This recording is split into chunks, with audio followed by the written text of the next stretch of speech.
Frères et sœurs, suivez à présent sur la voie de l'Évangile l'enseignement du Père Lattès Martial à l'occasion de la messe pour les malades du vendredi 8 avril 2022 sur le thème « La confiance ». N'oubliez pas de vous abonner et d'activer la cloche de notification pour suivre toutes nos vidéos.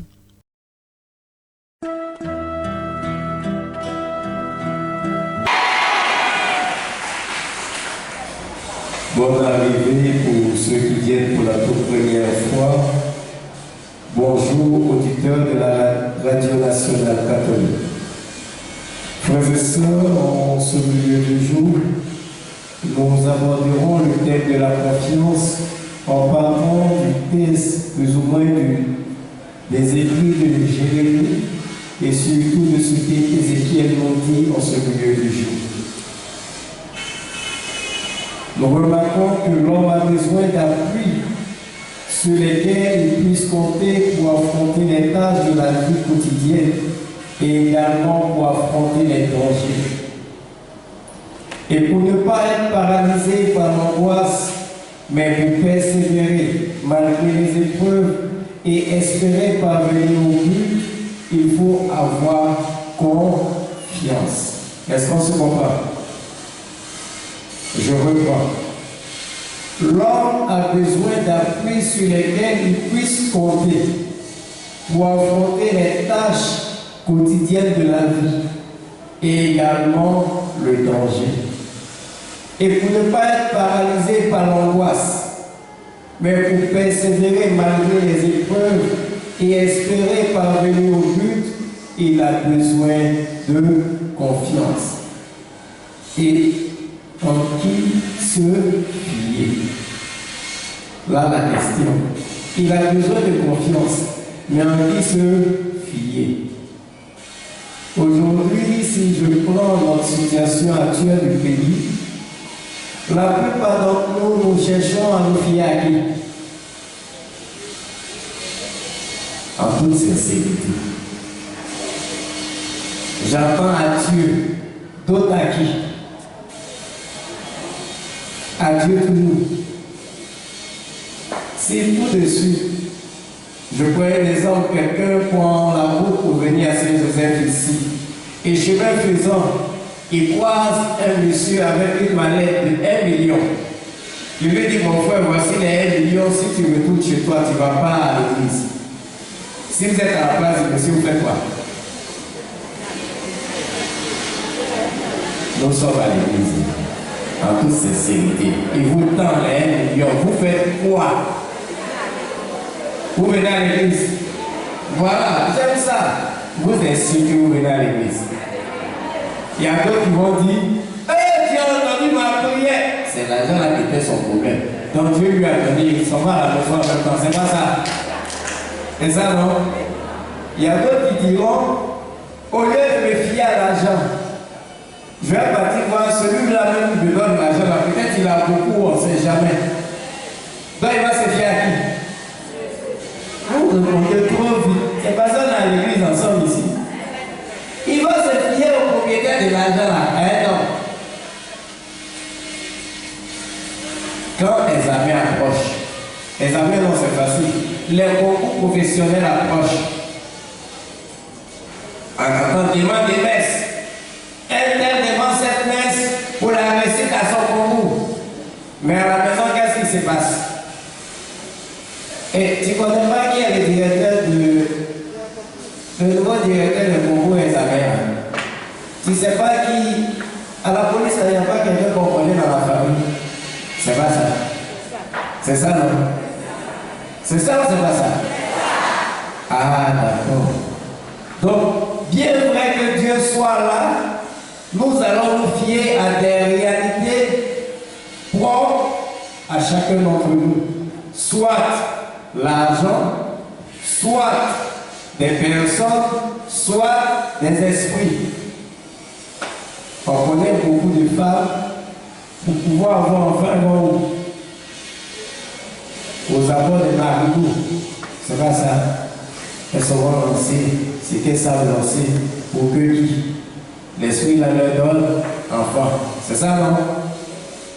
Donc, La question est de savoir réellement en qui nous devons nous fier, en qui nous devons avoir confiance.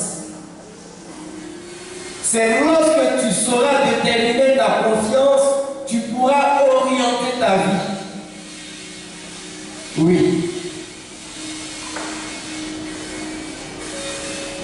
Lorsque nous venons à échouer à un examen, prise assis seul,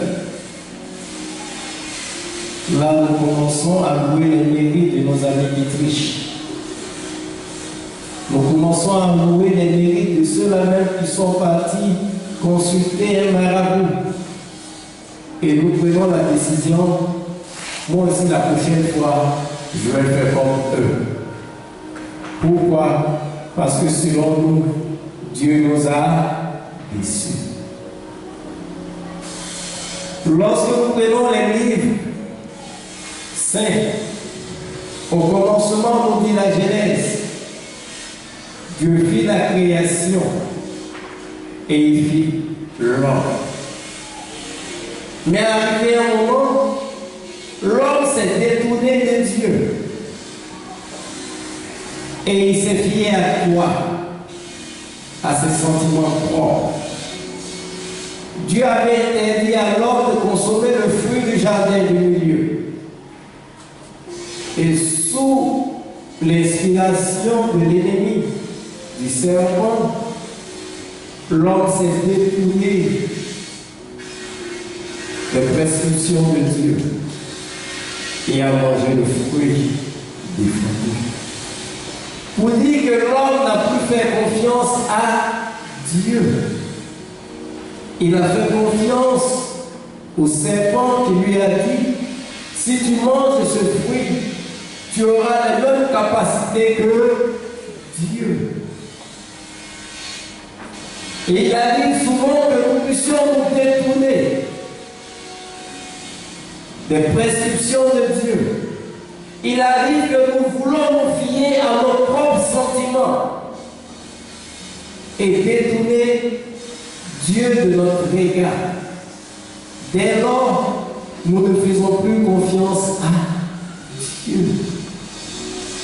Et chemin faisant, qu'est-ce qui se passe?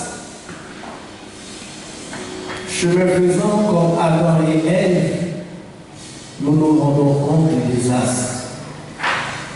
Nous nous rendons compte de notre fragilité. Nous nous rendons compte de notre petitesse. Alors, nous avons honte de nous présenter devant Dieu. Nous avons honte les uns des autres. Oui. Par contre, certains ont eu cette totale confiance en Dieu. En prenant l'exemple d'Abraham. Lorsqu'il entendit, Dieu lui dit, Abraham, quitte ta parenté, quitte cette terre, va sur la terre que je t'ai déclarée. Abraham est parti sur une terre inconnue. Abraham s'est lancé dans le vide parce qu'il savait que Dieu est celui en qui il pouvait se fier, celui en qui il devait mettre toute sa confiance. Et il est arrivé à cette terre promise. Malgré qu'il soit arrivé à la terre promise, Abraham était toujours confronté à des épreuves. Sa femme Sarah n'avait pas la capacité d'enfanter. Jusqu'au point où Abraham prit Agar, la servante de sa femme, pour faire d'elle une de ses femmes. Jusqu'à ce que Sarah vienne encore lui dire, Abraham, repousse Sarah loin de moi. Abraham se fie à qui? À Dieu. Et Dieu lui dit de faire ce que sa femme lui a demandé. Mais Abraham, qui a toujours confiance à Dieu, reste toujours persévérant, espérant que ce que Dieu lui a promis se réalisera, c'est-à-dire avoir une descendance plus grande que le sable ou encore les étoiles du ciel.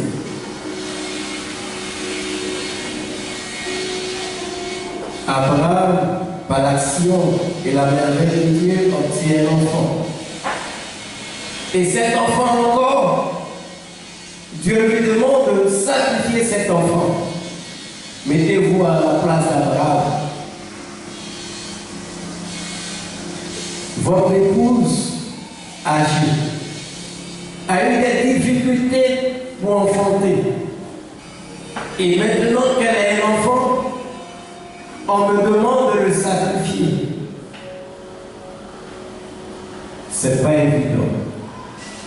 Même pas évident que l'un d'entre nous accepte cette proposition. Mais Abraham, qui de façon inconditionnelle connaît la toute-puissance de Dieu, accepte d'exécuter ce que Dieu lui a demandé. Oui, frères et sœurs, il nous arrive souvent d'être confrontés à des difficultés. Et là, nous nous posons la question de savoir si vraiment Dieu nous aime. Parce qu'un tel sacrifice, Dieu ne peut pas nous demander cela. Je prends un exemple simple. Voici une jeune fille entretenue par ce que nous appelons un boss. Et ce dernier est marié. Mais il donne tout à la jeune fille. Une grande maison, une voiture. En plus de son salaire qu'elle perçoit dans son travail, il lui donne encore la somme de 300 à 500 000 francs par mois. Et cette fille entend un jour, laisse le monsieur. Laisse le monsieur. Vous savez ce qu'elle a dit? Est-ce que l'autre va loin de moi? Parce que la voix qu'elle entend, laisse le monsieur, c'est un mauvais quitte. Pourquoi? Elle croit avoir trouvé le bonheur. Et pour cela, elle est accrochée à ce bonheur. Mais est-ce que le bonheur est? Est-ce le vrai bonheur? Est-ce Dieu qui a produit ce bonheur pour elle? Là se trouve maintenant la deuxième question. Notre confiance en Dieu, est-ce pour un bonheur éternel ou un bonheur apparent? Un bonheur éphémère? Parce que si nous sommes ici, c'est parce que nous croyons en Dieu. Et chacun, à travers sa croyance, à travers sa foi, voudrait que Dieu l'aide à atteindre le but. Mais quel but? Que Dieu l'aide à obtenir quelque chose. Mais quelle chose?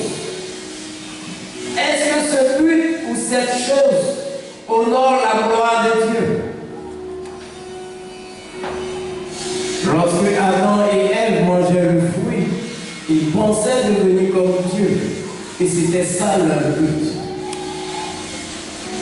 L'ennemi utilise toujours des supercheries, des moyens qui paraissent être agréables pour nous faire miroiter le bonheur.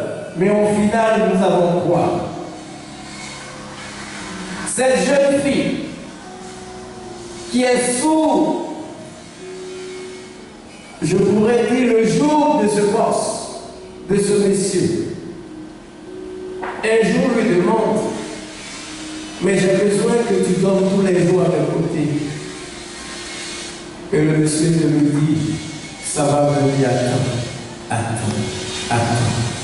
Jusqu'à quand elle va attendre. Et la parole dit, ne fais pas à l'autre ce que tu ne voudrais pas qu'on te fasse. De la même manière qu'il le fait à son épouse. Un jour, s'il te prend dans sa maison, à toi aussi fera la même chose.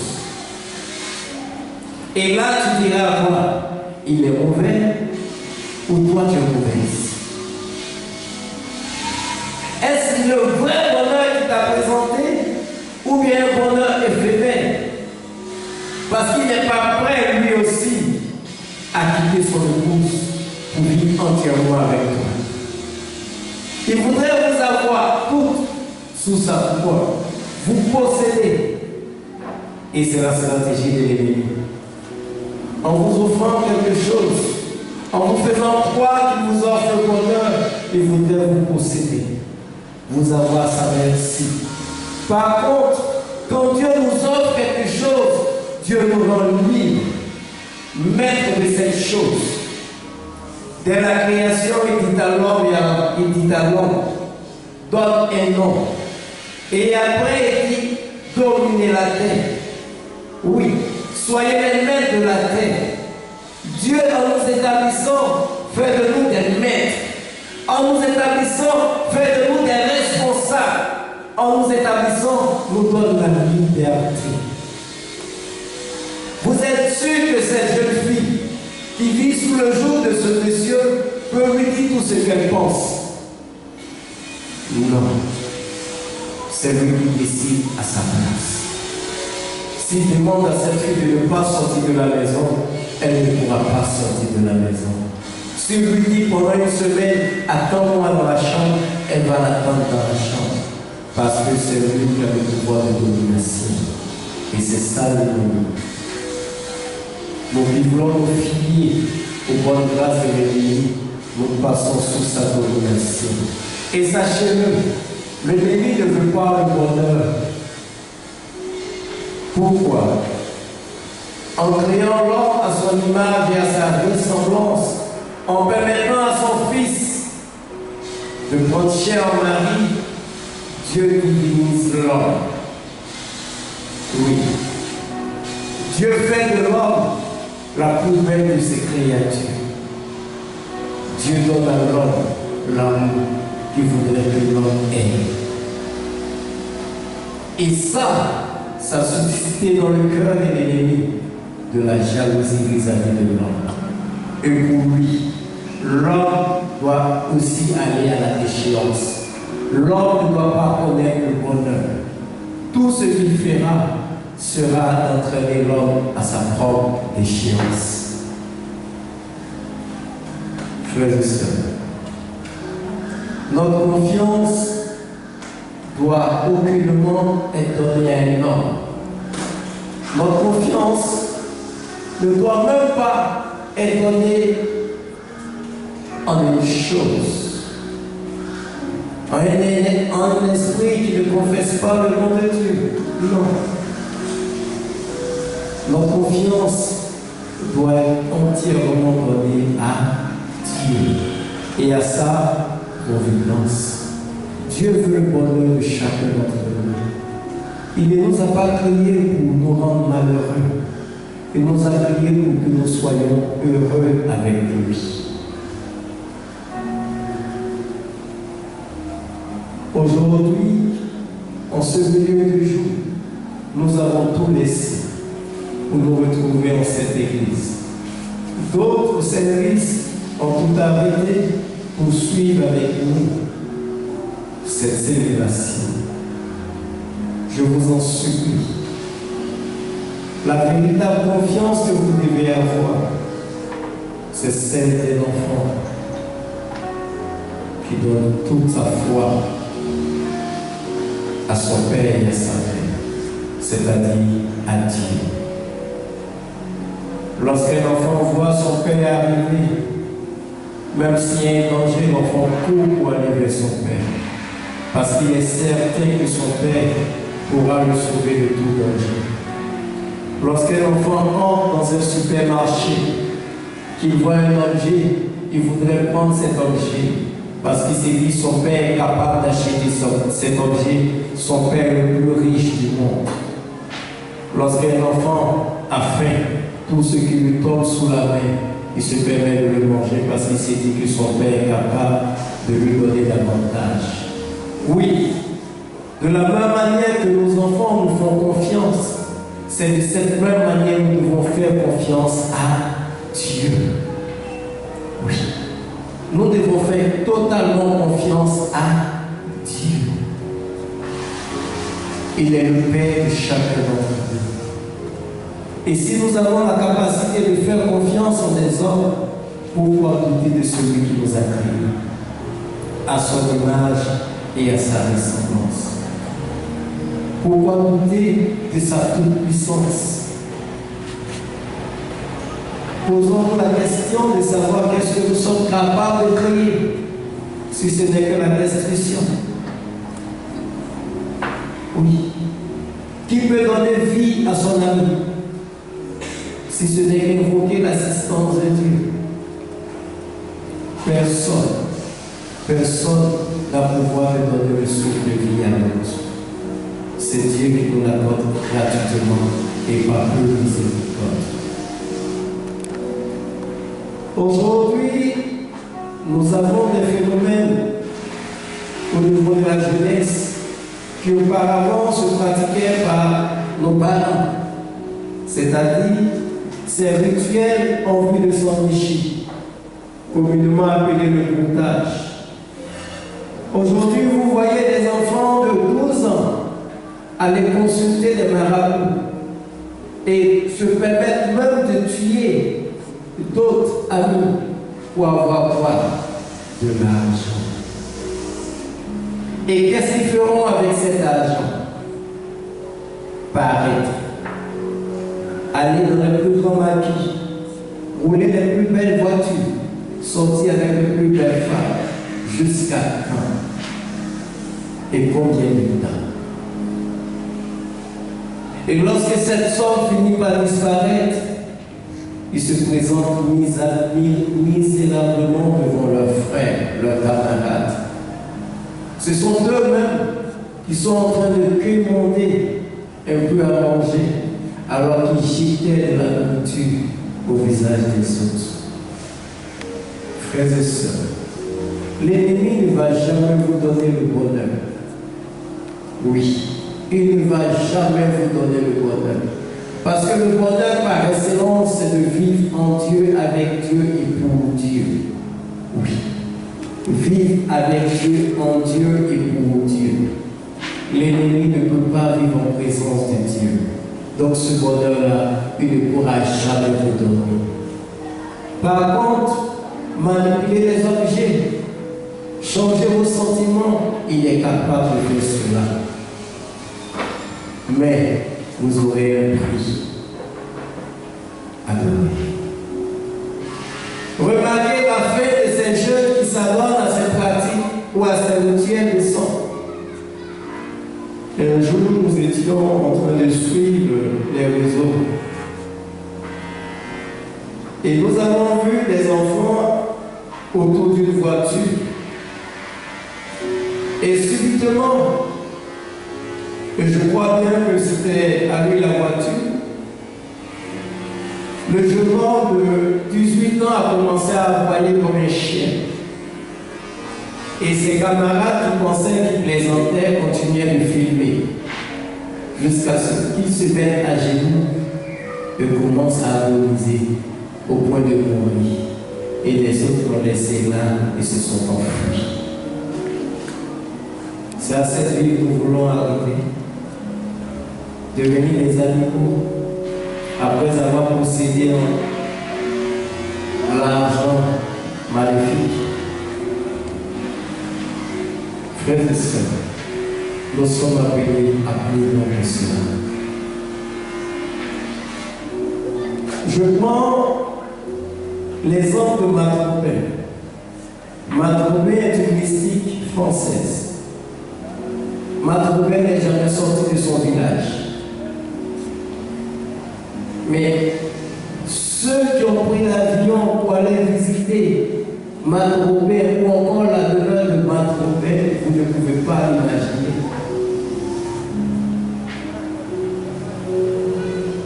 Le Saint Jean-Paul II est allé à 2 reprises visiter Matrobé.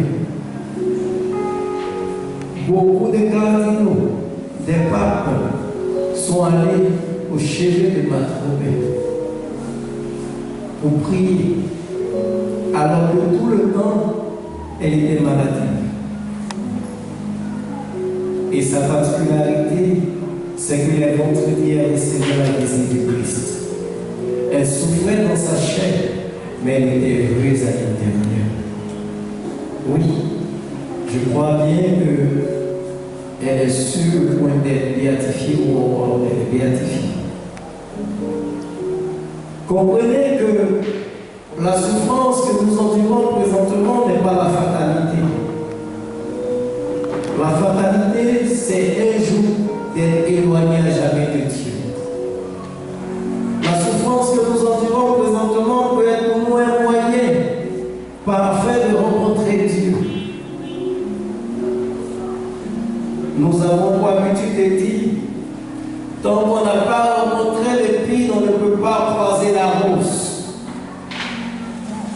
L'épine, c'est la souffrance que nous rencontrons sur le chemin. Et la rose, c'est le bonheur par excellence que nous allons attraper. Oui, aujourd'hui, osons donner toute notre confiance à Dieu. Peu importe ce que nous allons traverser, peu importe ce que nous vivons, donnons notre confiance à Dieu. Rien n'est impossible à celui qui aime Dieu. Et Dieu Tout-Puissant est capable de tout résoudre dans vos vies. En ce milieu du jour, si nous avons eu un instant à douter de Dieu, un instant à nier sa présence dans notre vie, il est bon que nous puissions maintenant dire, Dieu, nous te voulons pour toujours de nos vies. Il est bon de lui dire, Dieu Tout-Puissant, nous croyons sincèrement en toi. Et nous savons que rien n'est impossible.